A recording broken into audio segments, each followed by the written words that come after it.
Welcome home to USA Global TV and Radio. Ours is a place where dreams take flight, voices are heard, and stories are shared. This is where cultures meet, connections are formed, and ideas are transformed into action. This is your destination for authentic storytelling, diverse perspectives, and meaningful conversations. We're where global stories unite and bridges are built beyond all borders. Discover our world of education, entertainment, hope, and inspiration. Together, we're building bridges worldwide. Subscribe to our USA Global TV channel and download our USA Global TV app. Be our guest or join our team. Visit usaglobaltv.com.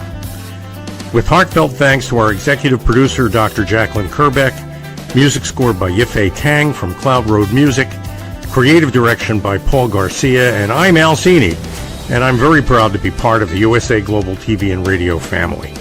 So join us here at USA Global TV and Radio. Make us your home for global connection. All rights reserved. This video and its contents are the exclusive property of USA Global TV and Radio. Unauthorized use, duplication, or redistribution in any form is strictly prohibited. Thank you for being a part of our global community. Let's inspire together. Monopoly. I'm sure a lot of you have played the game Monopoly. I know I've played it many, many times. Anybody said, what does Monopoly have to do with today's show? Well, I'm going to explain it in a minute. Hey, everybody. Justin Mirigliani here for USA Global TV and Radio. And we're on You as a Whole, Body, Mind, and Soul. And today's topic is money versus time. What's more valuable? And the reason why I brought up Monopoly was, I guess it was about 10, 12 years ago. I was playing Monopoly with my family, and I remember I was winning the game. I had hotels on a ton of the properties, and I had a lot of monopolies. When you have all the colors and building hotels and houses and all that stuff, and I had a ton of cash, and I'm winning the game, and it's exciting, right? You're winning the game, and you feel like, wow, I got this. I'm going to win it. And then the game ends. And what do you have? As you're putting the game away, there's not that it's a big letdown, but the bubble bursts, right? It's the adrenaline rush of counting, oh, they're going to land on my property, they're going to land on Boardwalk, and I have a hotel on Boardwalk, are they going to land on it? And you're actually counting the dice, and as they get closer, you're thinking, oh yeah, they're going to land on it, and you're all excited. But once you've won, and the game gets put back in a box, and you go to home with the rest of your life. And that's how I kind of look at money. And that was one of the times that a light bulb went off in my head where I thought, that's life. That's life. How much is enough? What is important in life? Is it the money? Yeah, I mean, we need money. There's no doubt about it. It's as someone whose business is now pretty much over and in the job market now looking for a position to really get back on my feet. Of course, I know that money's important. I get it. But how much more important is time? That's what I want to talk about today. And if you're here to look for an answer to this question, you come to the wrong place, because I can't give you an answer. I can only give you ideas, or at least share ideas, and you can do with them what you wish. But it was when we were playing that game, I thought, wow, this was fun, and now we're done, and that's it. When I was a kid, I used to hear a lot of people who they were good people, well-intentioned, but kind of missed the boat a little bit. And they would say things like, oh, people are so stupid because they live beyond their means. You got to live within your means. You got to live within your means. And I get it. I get what they mean by that. At the same time, it's getting harder and harder to do that now, especially, right? It was hard even back then. I'm not saying be frivolous with money. I'm not saying spend money just for the sake of spending money. I don't go out and buy anything for myself that's really expensive. I mean, I do collect hockey jerseys, or did actually, until in the middle of a divorce, and my business is not doing well. The economy's hurt it. AI's hurt it. So it's not a time for me to spend money. But when I had it, I spent it on things that made me happy, and they didn't have to be $45,000 things. They were things like, again, hockey jerseys that were $100, $200, things like that.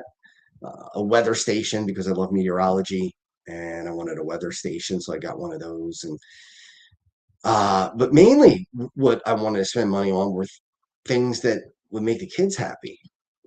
And I will be the first to say this. I spent more than I could probably afford on Christmases. And I would do it again this year too, even though I don't have a whole lot. I'm going to be spending it on them for Christmases or for Christmas. And I don't feel guilty about that in any way, shape, or form. I don't look at that and say, well, these guys back in the day when I was a teenager and working with these men, they were saying to me, people's got to spend within their means, and if they don't, they're stupid, or they don't understand money. I don't agree with that. Somebody else might.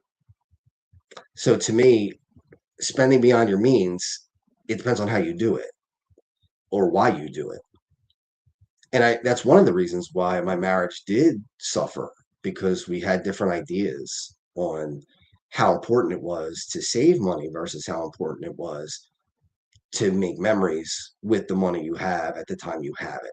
And an example would be, we went on, at the time, it was 10 years ago, an $8,000 trip to Disney World. We really couldn't afford it. It was outside our means. But we spent $8,000 on that trip. Now, my theory was my kids were only going to be that age. At that time, they were, let's see, 9 and 4. So at that time, they still believed in princesses, and they still believed in the magic of Disney and all that stuff. And my theory is, you know what? I'd rather be in debt and spend that money and make those memories at that time, because you're never, ever, ever getting that time back. You're never getting it back. They're not going to be 9 and 4 ever again. That's it. So either you make the memory now, or you say, well, we can't afford it, so we're not going to do it. And that's what we did. Now, I pushed harder for it. I'm not sure that my wife at the time was totally on board with that, but I really thought it was important, and I fought for it. I thought that was a big deal. And my parents were the same way. I mean, look, you're going to probably develop the way your parents were. And my parents didn't have tons and tons and tons of money, but every Christmas we got a ton of stuff. Yeah, I remember 87, especially 86. I'm sorry, 86. We got a Nintendo. I mean, that was the biggest thing in the world at that time, right? Had a Nintendo and had the laser tag guns and a bunch of other stuff, wrestling figures and a wrestling ring for the WWF and all those things. You don't forget that. See, I'm 51 years old on Saturday. I'll be 51, and I still remember it. I just pulled a hockey jersey out of my closet that I thought I was gone. It was my first ever hockey jersey. It was a Flyers jersey from 1984, Christmas of '84. And I thought it was gone forever, and I found it. And it's ironic because we're talking about the show. And I don't remember how much that jersey cost at the time, but I'm sure it wasn't cheap.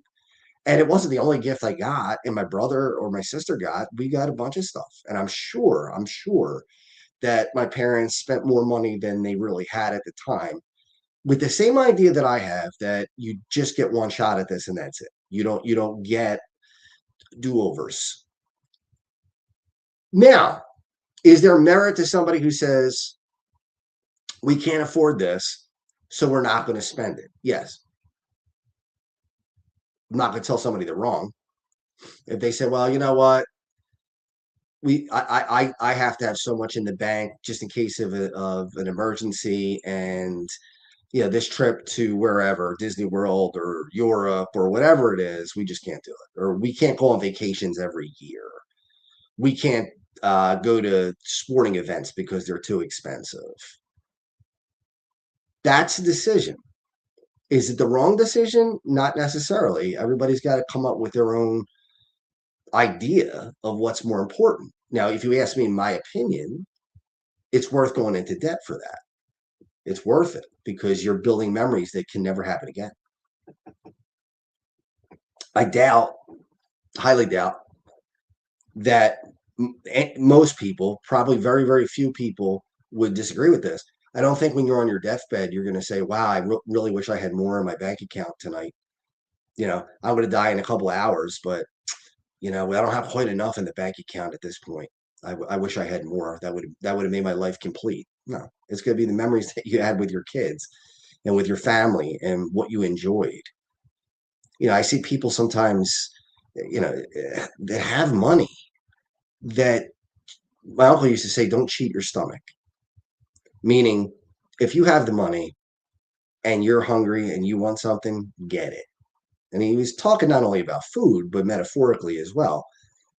So if I go out to dinner right now, yeah, I have to think about what I'm spending because I'm not in a position where I could just frivolously throw money away. But if I have money and I decide I want lobster and surf and turf, lobster and filet mignon, I'm gonna get it because you live once. And if I spend $100 on a meal, so what? It's not going to change my life in any way, shape, or form. Now, if I did it every night, that's a different story. I get that. But don't cheat your stomach goes for other things. I mean, I have friends that, I really want a sports car. I really want a sports car. And they have $250,000 in the bank. Buy the sports car. Why are you holding on? You're in your midlife, right? I'm 50. Again, I'll be 51 in just a few days, 5 days. And if I'm in my 50s, I know that I don't have another 50 years to go. I'm realistic. I know it's probably closer to 30 to 40 if I'm lucky. So if I had the money and I wanted the sports car, buy the sports car. Enjoy it. Because the memories will be there when you're old and your time is running short. Are you going to look back on how much money you had in the account? I mean, I can't imagine that. I mean, it's just a number on a piece of paper. It's not even real. And what is living beyond your means anyway? I mean, you can pay it off. We have credit cards. We have home equity lines of credit. We could take different loans out for college and pay it back over time. So should we say that nobody should go to college unless they have the money to pay for 4 years of college? Is that really plausible? I mean, most people in the United States, at least, that's not going to happen for most people. You're going to wind up taking out loans. If you're middle class, you're going to take out loans for college.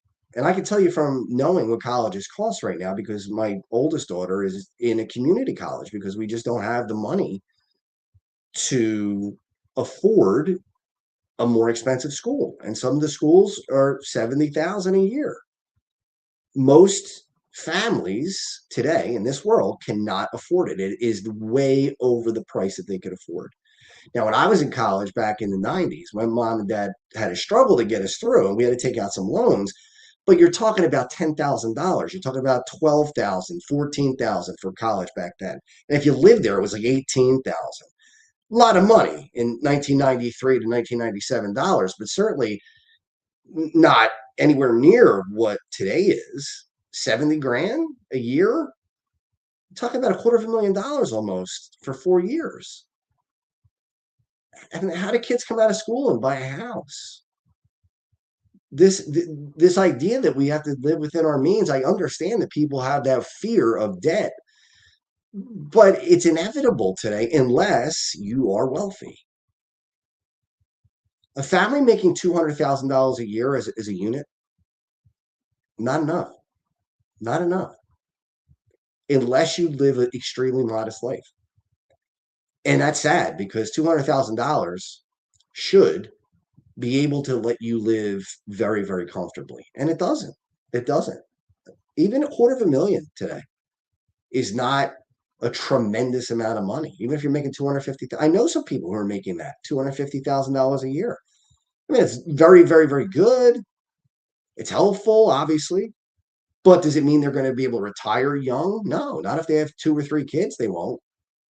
Not if they have a big house, they won't. Not if they have modest vehicles that are $40,000. It's not like you could go out and buy a new car for 20,000 like you could before. Now it's 40,000. That's a big jump in only 20 some years.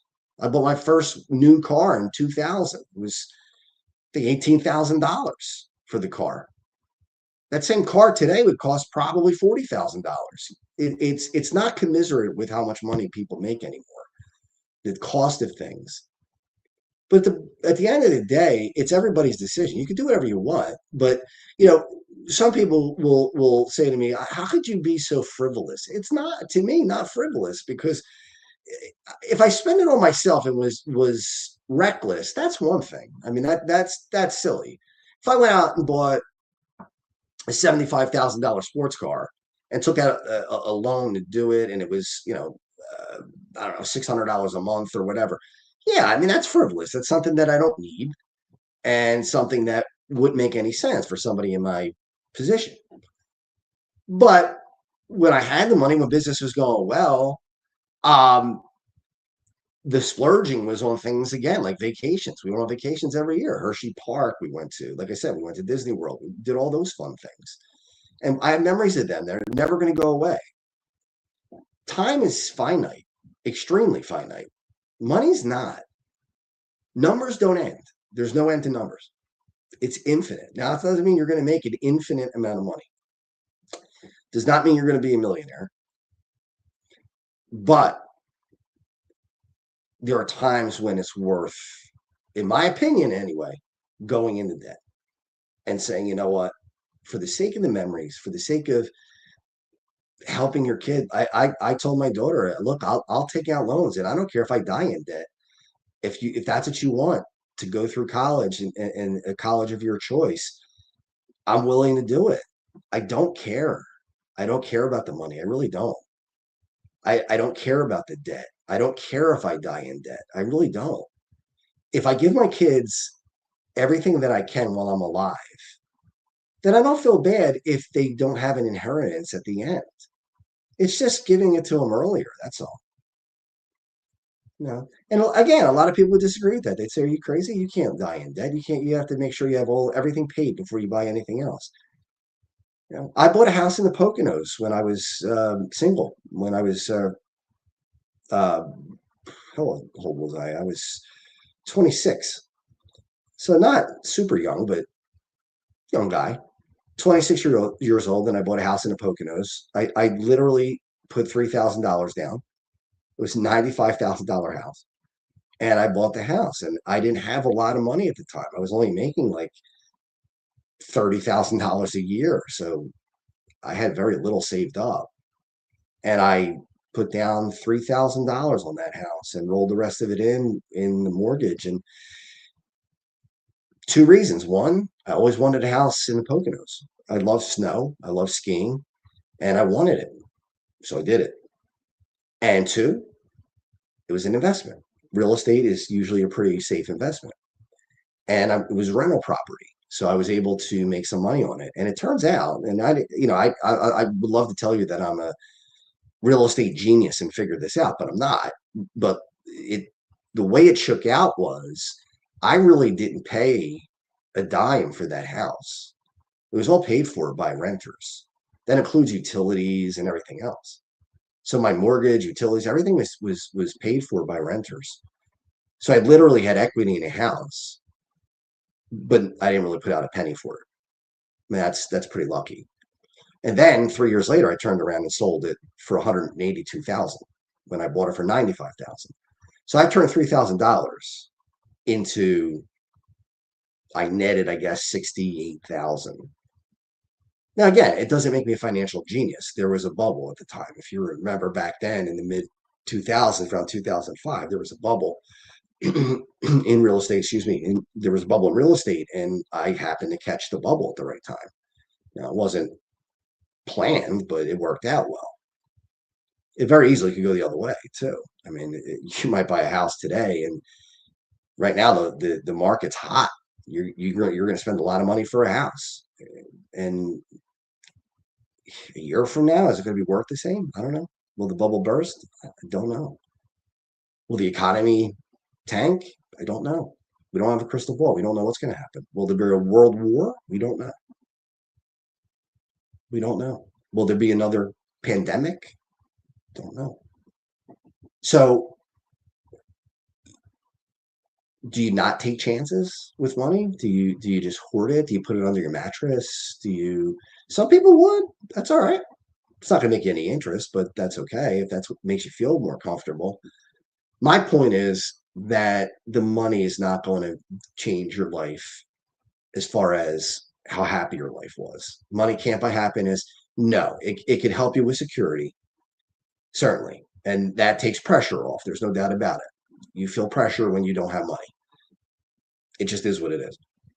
But if you just focus in on how much money can I accumulate and you don't spend it, what's the point of it? It's green paper. That's it. I look at people who are billionaires and they're working. And look, if you're working because you love it, great, do it. But if you're a millionaire, multimillionaire, now if you have 1 million, that's not enough. You're still working. Even 2 million is probably not enough to retire on now. I mean, that's sad, but it's true. It's tough. I mean, you have to watch what you spend. Where, 20 years ago, if you had $2 million, you could pretty much do almost anything you wanted. You could retire, you could go travel. Not anymore. It's not quite that easy. You got to hit 3, 4, 5 million before you're in that position now. But people ask me, like, if you had multi-millions, would you work? No, I would do what I want to do. I would do TV shows like this. I would um, travel. I would take my kids places. I would buy a house that I really loved. I would buy a Porsche because I always wanted a Porsche. Those things are probably never going to happen, and I know that. But I would not say, well, let me see how high I can get the money in that bank account because that'll be really cool to look at the zeros. Why? What's the reason for it? Doesn't make any difference. So, like my Uncle Bobby used to say, don't cheat your stomach. And again, it just metaphorically, if you want something and you can afford it, get it. But at the same time, even if you can't afford it, sometimes it is worth making a move. Sometimes in business, people gamble all the time. I did. I made some decisions that didn't work out, and I spent thousands of dollars on those decisions and failed. But I'd rather that than sit back and try to wonder, what if I would have tried it? Would I have made it? Going forward when I start making money again and I have a great job and financially doing really well. Yeah, I'm going to take some chances with the money. I'm not going to be frivolous about it. I'm not going to be crazy and just throw it away. But I might invest in different things and different projects that I want to do and see what happens. Sylvester Stallone is a great example. I mean, he couldn't even keep his dog because he had no money and he couldn't afford to feed the dog. And he wrote Rocky, and they told him, we'll buy it off you for 300 and some thousand. Now, here's a guy that's got no money, and they're offering him 300,000. And he said no, because he wanted to act in the movie. He wanted to be Rocky. And they said, no, we don't want you. We want Burt Reynolds or somebody else. They were looking at a bunch of different actors who were already well established. He said no. And then they bumped up the offer, I think, to 500,000. And this is in the 70s, 1976. So that'd be like the equivalent of like 2 million today. And he said, no, I want to be in the movie. And he was in the movie. Now, he took a chance. He booted 500,000. But by doing that, he made himself a multi-millionaire because then everybody knew the name Sylvester Stallone. And he was able to write more Rocky movies and Rambo and Cliffhanger and all the other ones that he did. Whether you like him as an actor or not, it doesn't matter. He took a stand and he gambled and he won. Right. Dr. Jacqueline wrote some things, and I think it's important we talk about this. Having experience and memories is priceless. I agree with that. I totally agree with that. And she said, I know many people who are wealthy and very unhappy. They are consumed with their fear of losing money. There is a fear of losing money. People do have that phobia, I guess you'd call it. That what if I lose it all? Well, I mean, if you're not doing things that are just off the wall, you're probably not going to lose it. And you can always make money back. I've said this before on other shows. I've gone out to dinner with people, and this drives me crazy.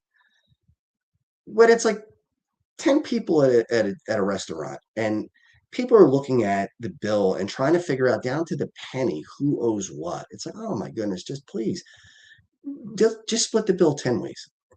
You know, that's it. Just split the bill. Well, you had an appetizer and you didn't, and you had a drink and you didn't. Yeah, granted, if somebody buys, a 2,000 bottle of champagne, a $2,000 bottle of champagne, yeah, all right, that's a different story. But if somebody had a glass of wine or somebody had a dessert or whatever, then really are we gonna pinch the pennies down to, well, you owe 32.50 and you owe 61.22? What are you doing? What are you doing? Why? And Dr. Jacqueline says money's a tool. It's energy. It comes and goes. That's exactly right. And let me tell you, in this world we're in now, it goes more than it comes. It really does. No matter what you do. I mean, think about homes right now. Homes are going for, in my neighborhood in Cherry Hill, 500 plus, 600, some 700,000. 700,000. That's a ton of money for most people. When I was a kid, I remember, well, when I say kid, 20-ish, 1920. I knew some people who were making $30,000 a year, and I remember thinking, wow, they're making $30,000 a year. They're pretty set. And at the time, they kind of were. They were doing okay. They could afford a house. They could afford a car. They could, put money away. They could put in a pool if they wanted a pool, and that was okay. $30,000 today, you're barely going to be able to eat. It's just not anywhere near enough. You have a kid or two, that 30,000 is just, I mean, you're going to wind up with 3 jobs. So do you just say, well, I can't afford anything, so I'm not going to do it? Or do you say, you know what, to hell with it. I'm gonna spend beyond my means, and if I die in debt, I die in debt. That's my choice. That's my choice. I'll probably die in debt because I'm not going to cheat my stomach, and I'm not going to cheat my kids. If they need a house and they can't take out a loan, I would be willing to do it and take on the debt. And again, people will look at me like I'm crazy and say, "Well, you don't have, all you, or you're making a mistake. You're spending money you don't have." No, I'm not. I'm doing what is necessary at the time for my own children, possibly grandchildren down the road. When I die, that's all I'll think about. When I'm laying on my deathbed and I have an hour to go, I'm not going to be thinking anything about what I worked for and what I accomplished. None of it. I'll be thinking about, did I do well by my kids, my family, my friends? That's it. That's it.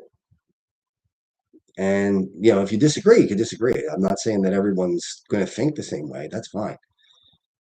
But, that's how I feel. And another thing that I've seen before, and some people get very angry about this, when people go to places for fun and they pay for their food with food stamps.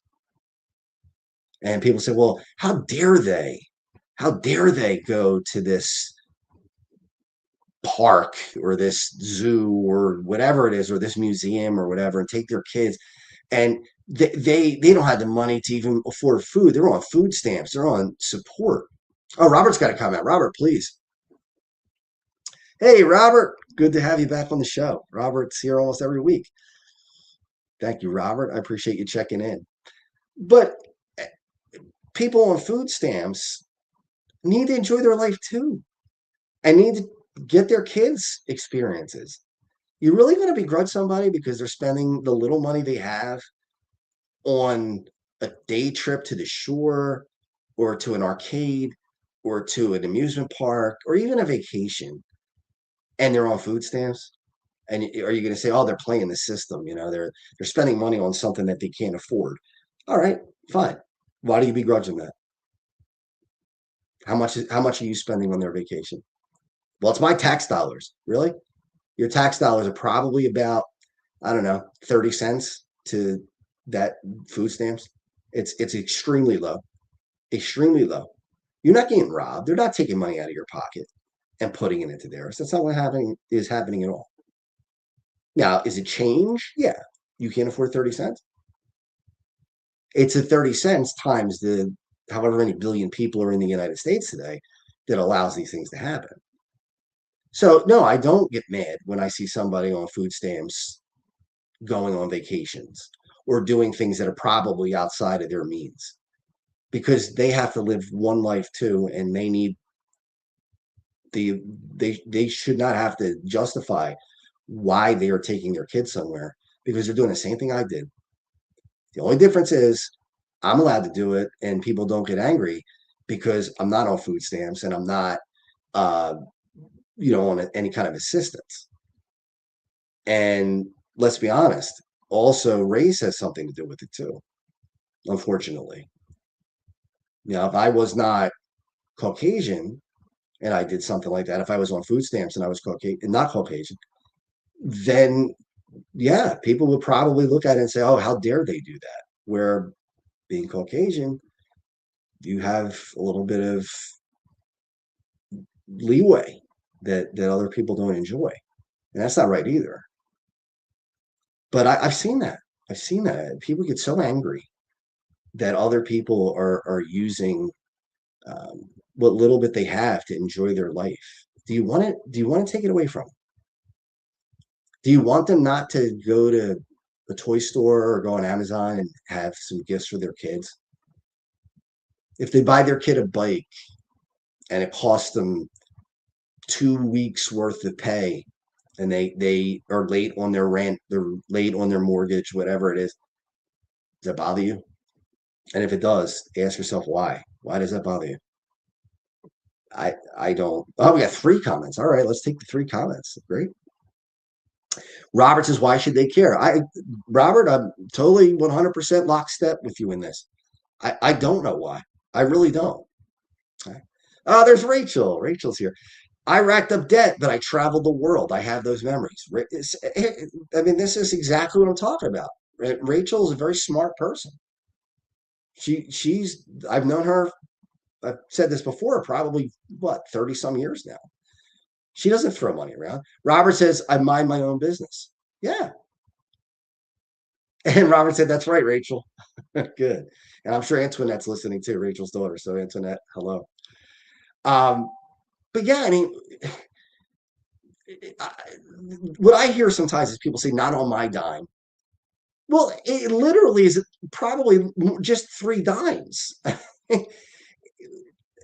When you're talking about social programs, you're not talking about you giving up hundreds and hundreds and hundreds of dollars. It's not. If you look at it, if you break it down, it's cents, it's change, it's less than $1. So all you're doing really is you're begrudging other people, you're angry at other people, and it's burning you up inside. You're aggravated. How dare they do that? They're taking my money. And what's it doing for you? Is it making you feel better, or is it making you have sweats and angry and tense and your jaw hurts? And why are you doing that to yourself for 68 cents? I don't get it. So I hope that, and again, I'm not trying to convince anybody that they should spend outside their own means. If they say, look, I can't do it, I just can't. I'll only spend what I can. And I'll count 5 potato chips and I'll eat 5 potato chips at a meal. Okay. That's your decision. If that makes you feel good, do it. It's okay. You don't need my permission, but it's okay. But I'm on the other side of the tracks where I don't need permission. I don't need anybody to tell me what I'm doing is wrong or give me better advice. And a financial advisor saying, well, you don't have this much money, so don't do this, don't do that. No, no. Just like Rachel just brought up, she went to Europe.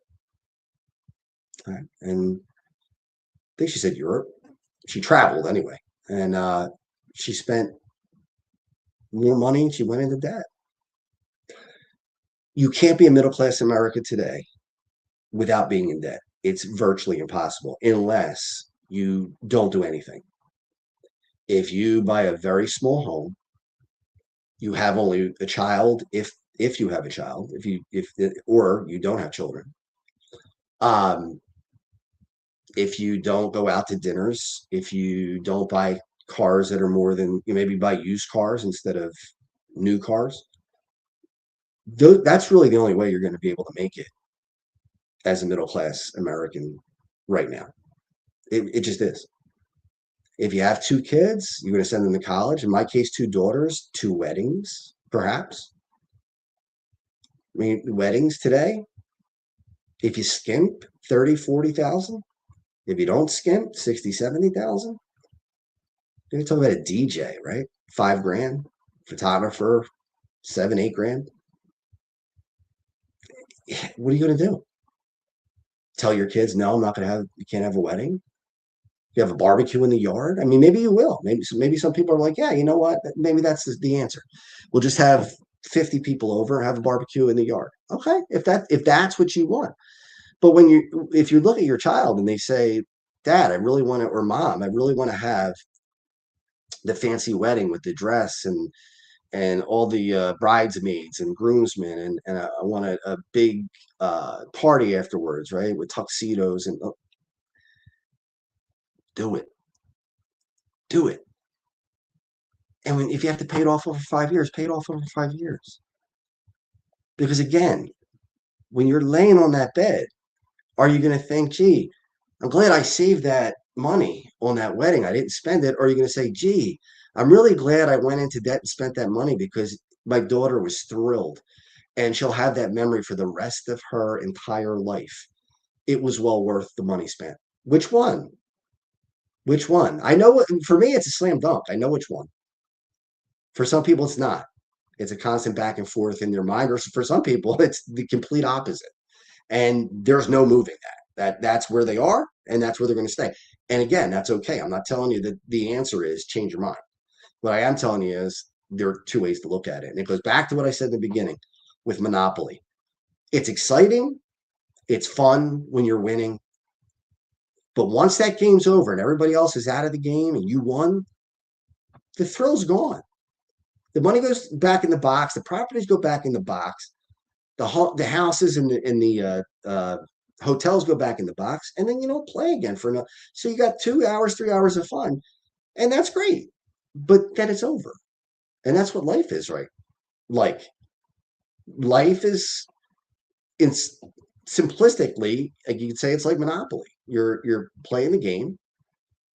It's a finite amount of time, and you have to decide what are the best decisions to have the best life you can have. Do I buy Boardwalk? Do I not buy Boardwalk? Do I buy the cheaper properties and load up on hotels because they're cheaper? Or do I save my money and try to get Boardwalk and Park Place and load up on those when it's going to cost me $2,000 per hotel or whatever it is?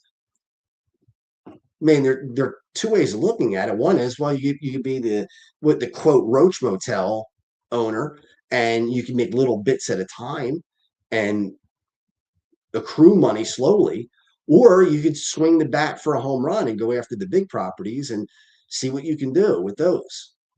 Is there a right way or wrong way? No, it's the way that you decide to do it. But listen to Uncle Bobby. I think that's probably the best advice I would give my kids or uh, any young person that came to me, or no matter anybody who came to me and they said, I really, really want this. I really want to enjoy this, and I don't know if I could afford it. As long as it's not so far out of your range that it's ridiculous. What are you waiting for? What are you waiting for? I'm 51 years in. I don't have another 51. I don't have a ton of money, but I'm not going to let it ruin my whole life because I am just going to say, well, you know what? I have to save and save and save. I'm not. I'm not going to do it. So as we wrap up, the answer to what I think the answer is to this question is, what's more valuable, time versus money? I think time wins 100% of the time. I think time is finite, as I said before. Money's not. You could always make the money back. Doesn't mean you will, but you could. We know for a fact you can't get the time back. So if your kids are 10 right now, or if your kids are 11 and they still believe in magic and Santa and the Easter Bunny and all that kind of stuff, whatever they believe, and you're wondering, what should I do? Should I spend the money now or should I hold on to it? Ask yourself what it's worth. I did. I don't think I made the wrong decision. All right. So I want to thank everybody for their time, for Robert and Rachel chatting in. I really appreciate that. And I appreciate all of you. And remember, coming in the new year, we're going to be having another show. I'll be hosting with various hosts, and we're going to be talking about sports. But we're not going to be doing sports like you see on ESPN or other networks. We're not going to talk about current sports. We're going to talk about nostalgia, sports nostalgia. And we're still trying to come up with a name for that show. I'm going to look at it this week and we'll decide. But it should be really interesting and fun to do. And we'll have some really cool co-hosts and guests. All right. So I want to again thank everybody, Dr. Jacqueline, for her work behind the scenes, and hope you join me again next week. It'll be the last show of the year for us next week. So hope you tune in then. Have a great rest of the week. Listen, babe, now, listen, babe, now. Listen, babe, now, listen, babe, now. Listen, babe, now, listen, babe, now.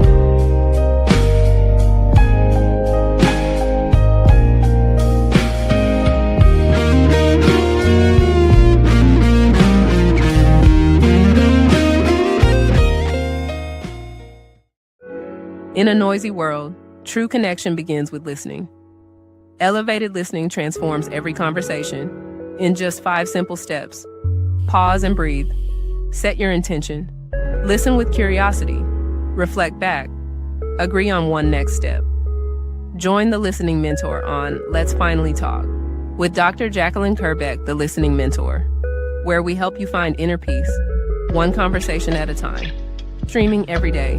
Let's Finally Talk TV show with Dr. Jacqueline Kerbeck, only here on USA, Global TV and Radio. Subscribe to our YouTube channels to watch and engage with all our content.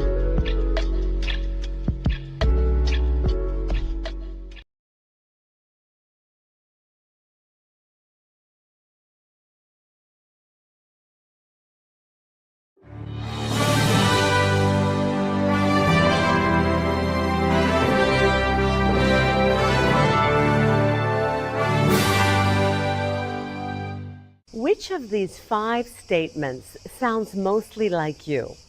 1. I often wake up in the middle of the night worrying about my future. 2. I'm angry or resentful towards a specific person. 3. I have anxious, obsessive, compulsive thoughts throughout the day. 4. I have an addiction like smoking, drinking, shopping, sugar, or social media. And 5, I feel that I'm wasting away my life. Hello, I'm Dr. Alkistis Agio, and for over 25 years, I've been coaching and training people from all over the world to transform their fears, insecurities, anxiety, and anger into mental and emotional freedom. I'm confident that my simple 3-step method based on Greek philosophy can help you to transform into the joyful, confident, free human being that you deserve to be. I want to invite you to join my weekly online coaching group to finally get the results that you want. Look, you've tried it alone so far and you've had some okay results, but let's face it, you're still feeling stuck right now, spinning your wheels. Einstein said that insanity is doing the same thing over and over again and expecting different results. Now, unless you realize this as a fact, that you are a prisoner of your own mind, you can't move forward. I'm here to support you, as well as the whole community that we are co-creating. Stop feeling stuck. Stop feeling depressed. You don't have to do it alone, and alone isn't working anyway. Sign up today, and I'll meet you on the inside of our amazing weekly group call. I guarantee that you'll make progress from the very first session.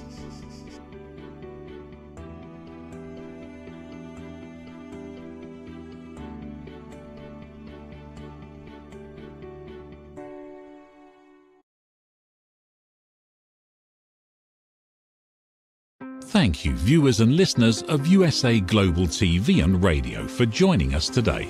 We're honoured to have your time and attention as part of our global community. At USA Global TV and Radio, we believe in the power of authentic conversations, meaningful connections, and creating a world of possibilities together. Want to be part of something bigger? Join our team of elevated listeners at usaglobaltv.com, a space where your voice matters and your ability to listen transforms relationships. Stay connected with us across all our platforms for thought-provoking discussions, expert insights, and empowering stories. Subscribe to our channels at youtube.com/c/USAGlobalTV. Follow us on social media and explore the endless opportunities we're creating for growth, learning, and inspiration. Together, we're not just broadcasting, we're building bridges and changing lives one conversation at a time. For inquiries, contact us at info@usaglobaltv.com. Music by Johnny Dyes. Produced by Executive Producer and Director Dr. Jacqueline Kerbeck. Voiceover by Mike Porter. Creative Direction by Paul Garcia. All rights reserved. Copyright 2025. Visit usaglobaltv.com to view our full terms and conditions.